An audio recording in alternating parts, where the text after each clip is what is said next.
Welcome to Fort Bliss, located on the old Mexico-Texas border in beautiful El Paso, Texas. The foothills of the Franklin Mountains overlook this historic fort as if standing guard. Fort Bliss was once an outpost with advance companies B, E, I, and K of the 8th Infantry stationed here to protect farmers and ranchers from repeated Indian attacks. Named in honor of William Wallace Smith Bliss, a veteran of the Florida Indian Wars, the main post has grown in leaps and bounds.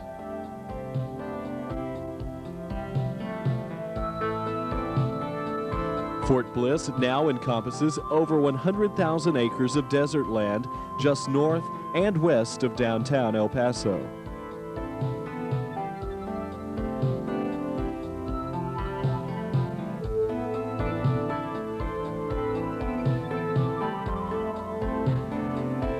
Now considered one of the most important military installations of the free world, its value in the training of sophisticated missile firing specialists is unsurpassed.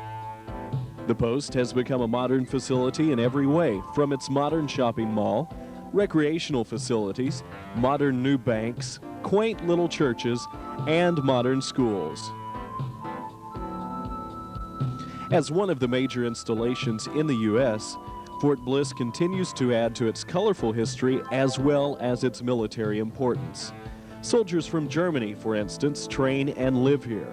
Fort Bliss is responsible for all German Air Force air defense training that takes place in the United States.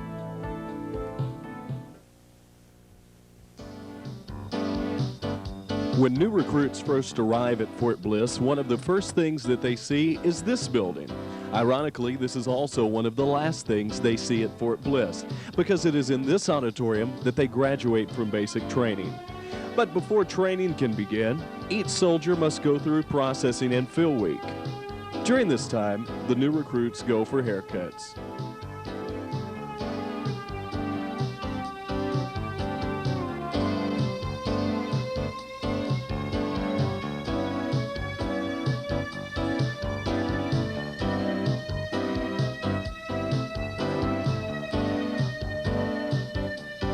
It's amazing how 2.5 minutes can change their appearance.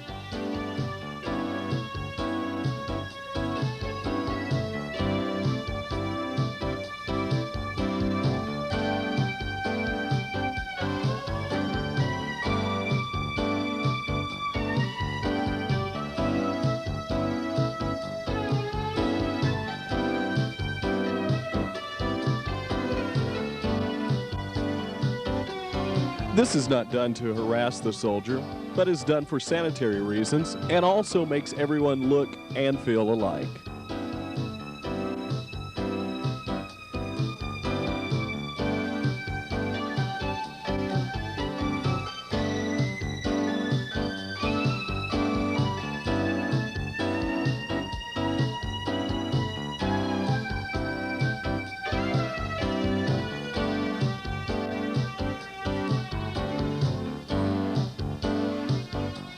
The soldier is now part of a team and must start thinking and acting like a member thereof.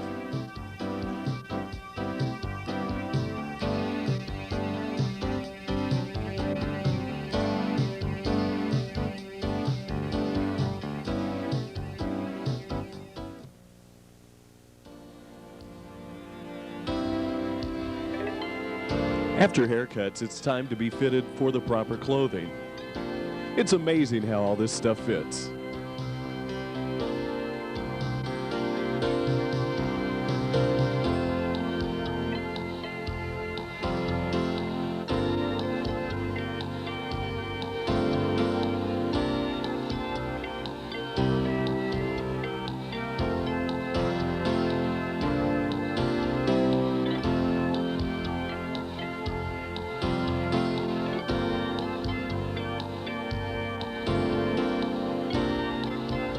Then the troops are taken to the clinic. There they will have shots, blood tests, and numerous other tests to make sure that they are ready to start with training.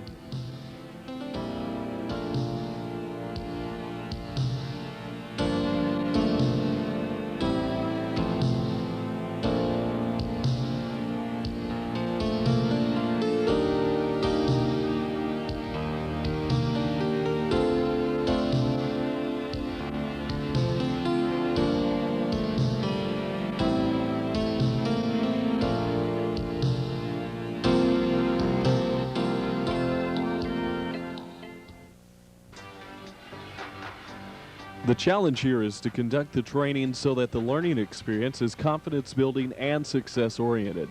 Trainers should always think war and be guided by the challenge of let no man's soul cry out, had I the proper training.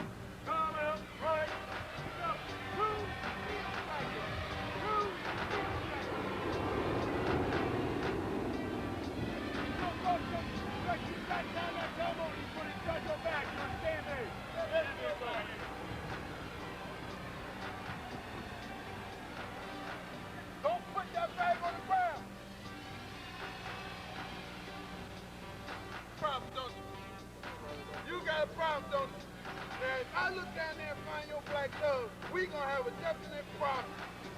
You better look at me professional.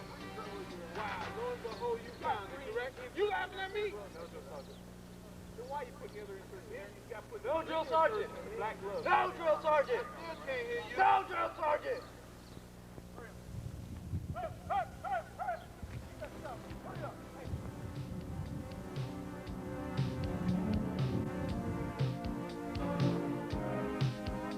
As each new soldier is presented with the challenge of physical training, he is reminded on every push-up that he is now a soldier.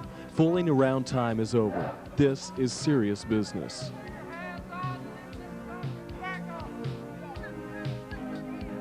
But all of the day is not spent doing physical training.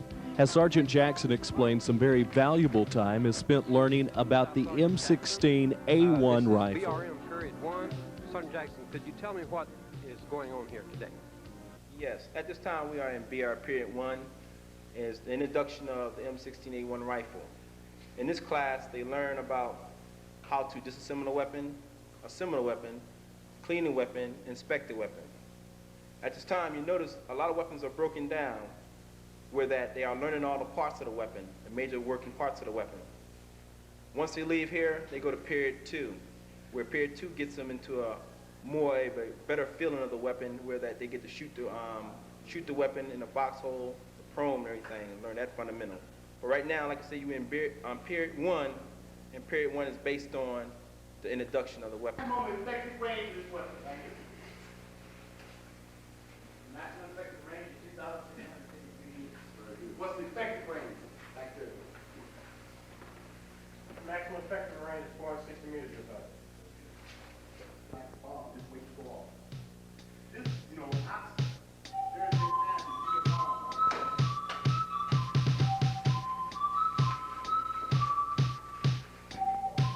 Rumor has it that this rifle is the only weapon in the Army big enough to kill a drill sergeant.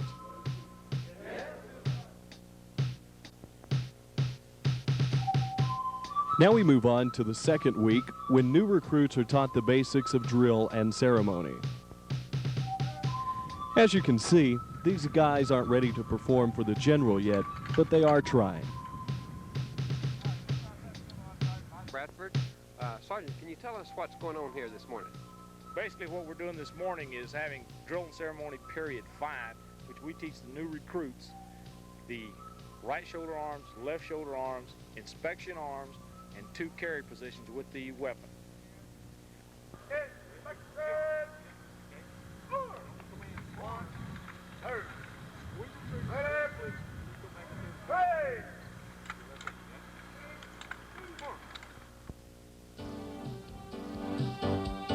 Some soldiers need special attention, and the drill sergeants are always there to help.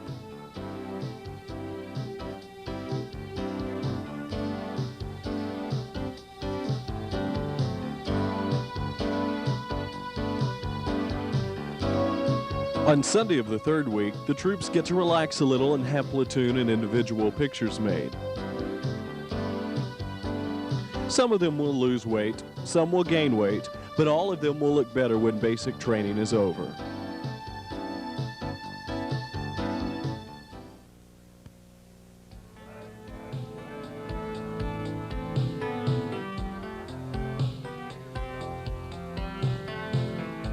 Marching to the mess hall is one of the highlights of the day. After a long morning of training, this place is where the recruits definitely want to be. Every moment in the chow line is spent studying their smart book of the day's activities.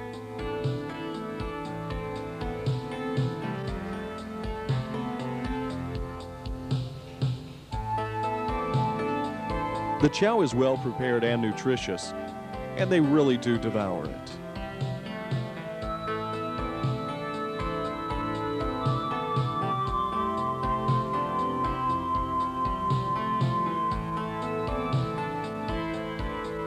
After chow, the recruits march back to the company area, and as you can see, they're really starting to look good.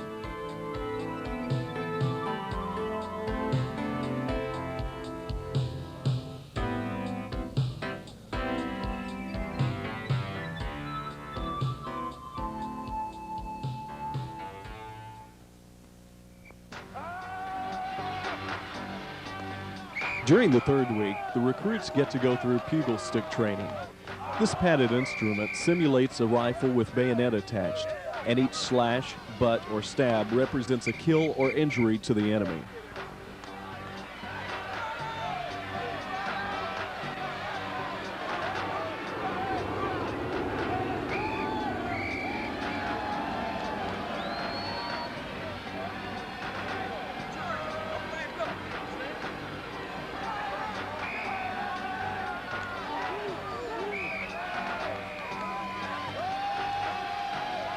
Some guys take longer to kill than others.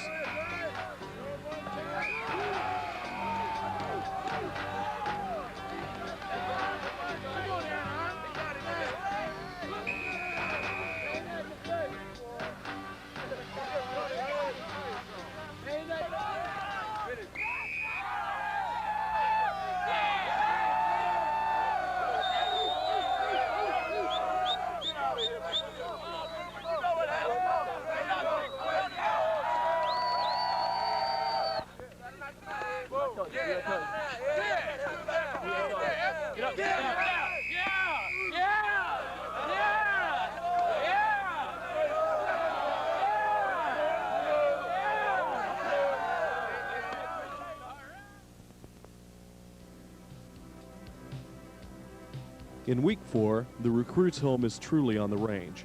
The rifle range, that is. Out here they will zero their weapon in, qualify with the weapon, and go through the gas chamber. As each new soldier zeroes his weapon in, he then moves down the range to check his target. If he has successfully put 3 rounds in the prescribed area, he then can move off the range. The sergeant can tell us the exact requirements.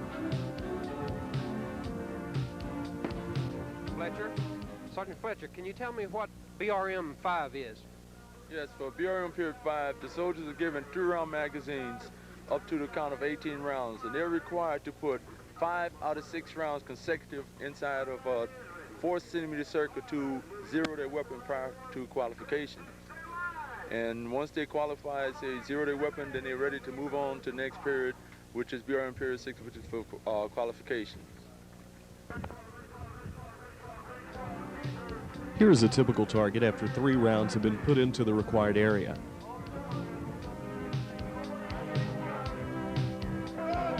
These guys have just zeroed in and are happy to celebrate. They're now ready to qualify.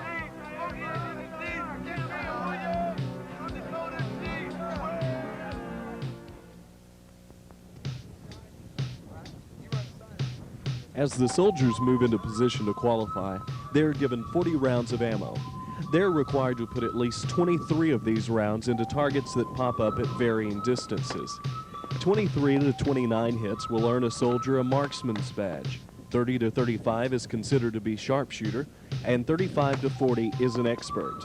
Anyone hitting over 36 usually is recognized at graduation as being outstanding.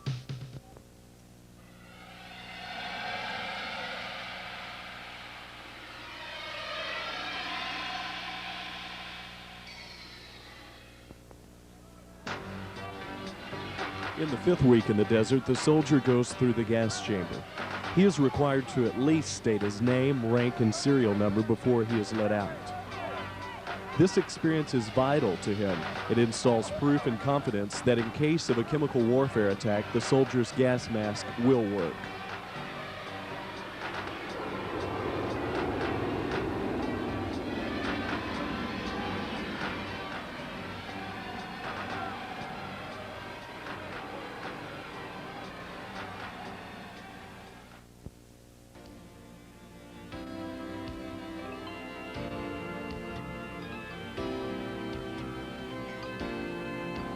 After returning from the field, the next 3 weeks are spent in reinforcement training. It sure feels good to be back in civilization and modern housing with a soft, warm bed.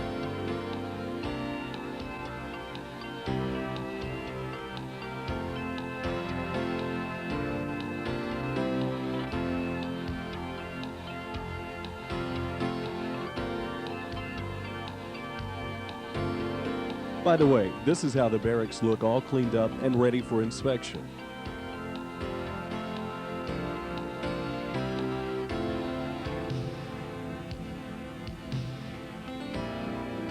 In hand-to-hand combat training, the art of self-defense is taught. Some of the basic moves include the front leg takedown, the hip throw, and on guard.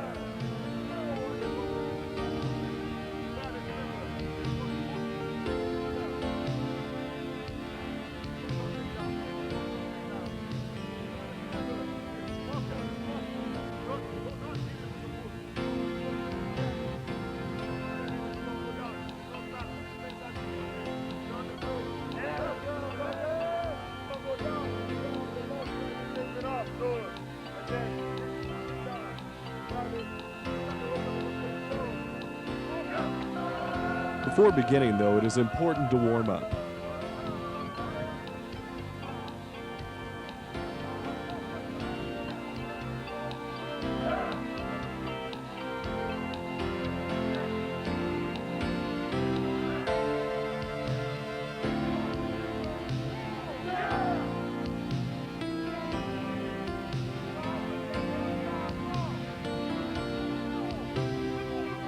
In the 7th week, the new soldiers are again confronted with the obstacle course. But this time they are a little more prepared, having gone through many days of physical training by now.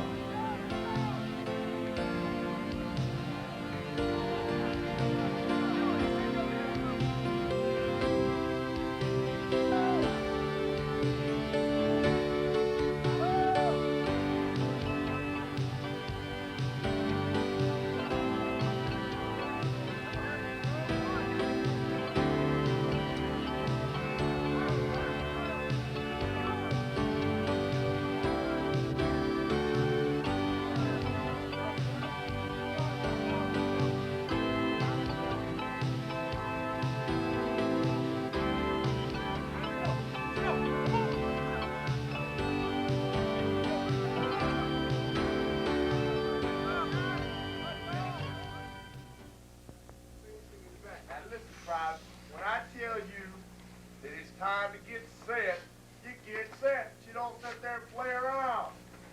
Get set. Show. Put your butt down,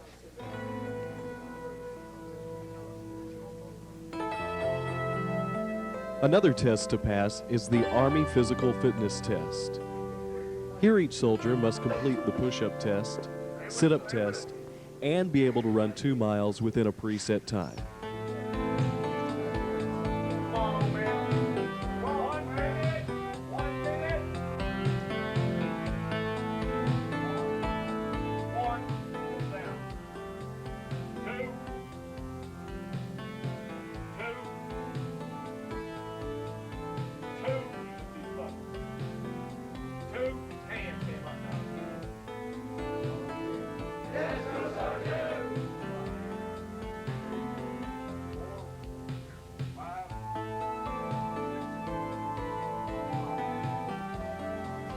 Each time and requirement limit is according to the individual's age.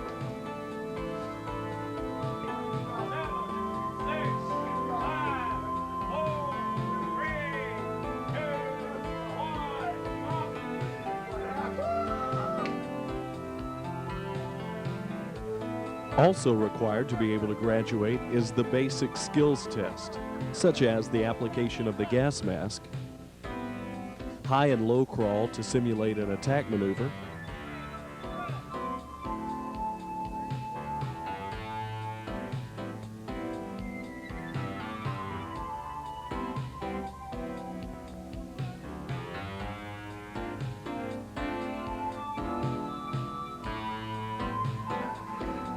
first aid,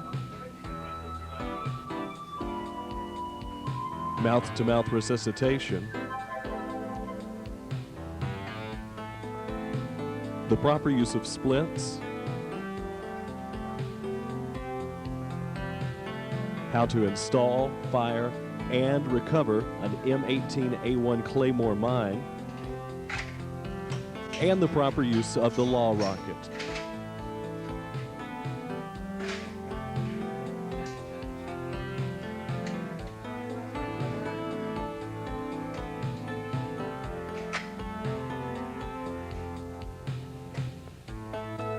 Also, he is required to operate a field radio.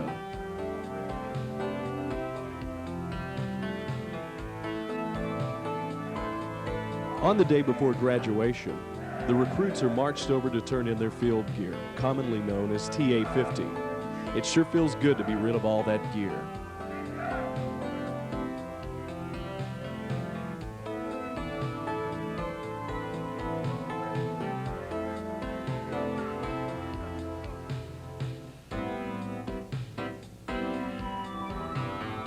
After picking up their photos, the new recruits go to the auditorium to rehearse the graduation ceremony.